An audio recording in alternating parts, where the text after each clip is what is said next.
അപ്പോൾ നമ്മുടെ നാട്ടിൽ ചരിത്രത്തിൽ ഏറ്റവും വലിയ ഒരു താപനിലയിലേക്ക് വരാൻ പോവുകയാണ് എന്ന് കാലാവസ്ഥാ നിരീക്ഷകരെല്ലാം മുന്നറിയിപ്പ് നൽകിയിട്ടുണ്ട്. ചൂട് കൂടിയ സന്ദർഭത്തിൽ വിശ്വാസികൾ എന്താണ് ചെയ്യേണ്ടത്? ചൂടിനെങ്ങനെയാണ് പ്രതിരോധിക്കേണ്ടത്? നബി സല്ലല്ലാഹു അലൈഹി വസല്ലം എന്തൊക്കെ നിർദ്ദേശങ്ങളാണ് അതിൽ നൽകിയിട്ടുള്ളത് എന്ന് മനസ്സിലാക്കലും പഠിക്കലും പ്രയോഗവൽക്കരിക്കലും നമുക്ക് ഏറ്റവും ശ്രേഷ്ഠകരമായ കാര്യമാണ്. നബി സല്ലല്ലാഹു അലൈഹി വസല്ലം ആരാധനകളിൽ സൗകര്യവും മെളവും ചൂടുകാലത്ത് അനുവദിച്ചു എന്നതാണ്. ളുഹ്ർ നമസ്കാരത്തെക്കുറിച്ച് നബി സല്ലല്ലാഹു അലൈഹി വസല്ലം പറയുന്നത്, നിങ്ങൾ ചൂട് കൂടിയാൽ അബ്രിദു അസ്സലാ, നിസ്കാരം തണുപ്പിക്കൂ എന്നാണ്. എന്ന് പറഞ്ഞാൽ ചൂട് കുറയുന്നത് വരെ ളുഹ്ർ ജമാഅത്ത് വൈകിപ്പിക്കാനാണ് റസൂൽ സല്ലല്ലാഹു അലൈഹി വസല്ലം നിർദ്ദേശം കൊടുത്തത്. നിസ്കാരം ഏറ്റവും പ്രധാനപ്പെട്ട ഒരു കർമ്മമാണ് ഇസ്ലാമിൽ. അതിന്റെ ജമാഅത്ത് നമസ്കാരം വെയിലാറുന്നത് വരെ നീട്ടിവെക്കുക എന്നതാണ്. എന്ന് പറഞ്ഞാൽ കഠിന ചൂടുള്ള സമയത്ത് അല്പം നീട്ടിവെക്കാൻ റസൂൽ സല്ലല്ലാഹു അലൈഹി വസല്ലം ആഹ്വാനം ചെയ്തതായി നമുക്ക് കാണാൻ കഴിയും. ആരാധനകൾ ഏറ്റവും അനിവാര്യമാണ് ഇസ്ലാമിൽ. പക്ഷേ ഒരു വിശ്വാസി, ഒരു മനുഷ്യൻ, ഒരു ജീവിക്കുന്ന പരിതസ്ഥിതിയിൽ പ്രയാസങ്ങളും ബുദ്ധിമുട്ടുകളും ഉണ്ടായാൽ ആ ആരാധനകൾ എങ്ങനെ നിർവഹിക്കണം എന്നും റസൂൽ സല്ലല്ലാഹു അലൈഹി വസല്ലം നമ്മളെ പഠിപ്പിച്ചിട്ടുണ്ട്. ഇദസ്തദ്ദൽ ഹർറു ഫഅബ്രിദുസ് സ്വലാ, ചൂട് കഠിനമായാൽ നമസ്കാരം തണുപ്പിക്കൂ എന്നാണ്.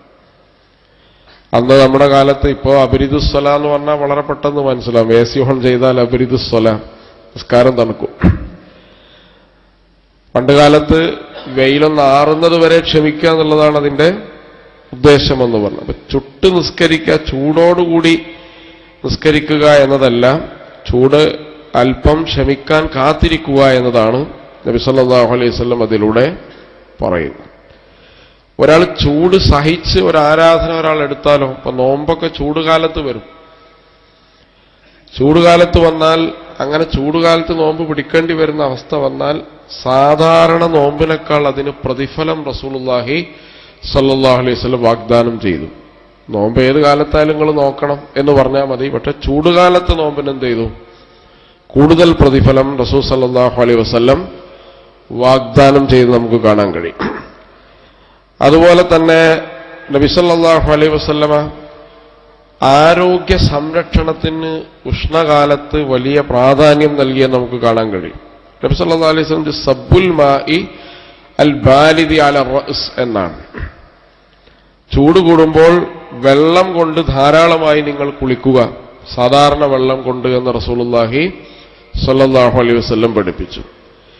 അതുപോലെ മുഖവും തലയും കഴുകുക എന്നത് കാണാൻ കഴിയും. നബി സല്ലല്ലാഹു അലൈഹി വസല്ലം പറയുക മാത്രമല്ല, അങ്ങനെ ചെയ്യാറുണ്ടായിരുന്നുവെന്ന് ഹദീസുകൾ നമുക്ക് കാണാൻ കഴിയും.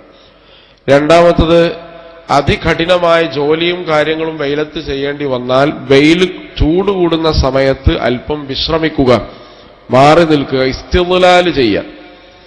ഇപ്പൊ നമുക്കെല്ലാ സിവിൽ ഡിഫൻസ് ഒക്കെ നൽകുന്ന നിർദ്ദേശം അതാണ്. 11 മണി വരെ മുതൽ 3 മണി വരെ എന്ത് ചെയ്യാൻ പാടില്ല?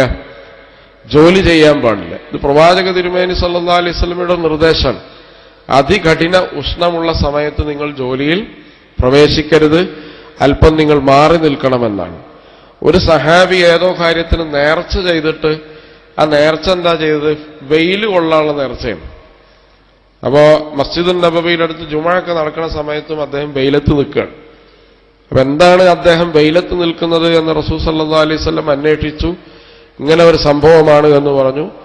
അപ്പൊ നബി സല്ലല്ലാഹു അലൈഹി വസല്ലം പറഞ്ഞു, അത് ആ സംഭവം പാലിക്കാൻ പാടില്ല എന്ന് പറയുകയും തണലിലേക്ക് മാറി നിൽക്കാൻ അദ്ദേഹത്തോട് കൽപ്പിക്കുകയും ചെയ്തത് നമുക്ക് കാണാൻ കഴിയും. അപ്പൊ നമ്മളെ ശരീരത്തെ ബുദ്ധിമുട്ടാക്കുന്ന, പ്രയാസപ്പെടുത്തുന്ന ഒരു സംഗതിയിലേക്ക് നമ്മൾ അങ്ങനത്തെ നേർച്ച പാടില്ല എന്ന്. രണ്ടാമത്തത്, രണ്ടാമത്തത്, ആരോഗ്യത്തെ ഹാനികരമായി ബാധിക്കുന്ന പ്രവൃത്തിയിൽ ഒരാൾ ഏർപ്പെടാൻ പാടില്ല എന്ന നിർദ്ദേശമാണ് നബി സല്ലല്ലാഹു അലൈഹി വസല്ലം നൽകിയത്.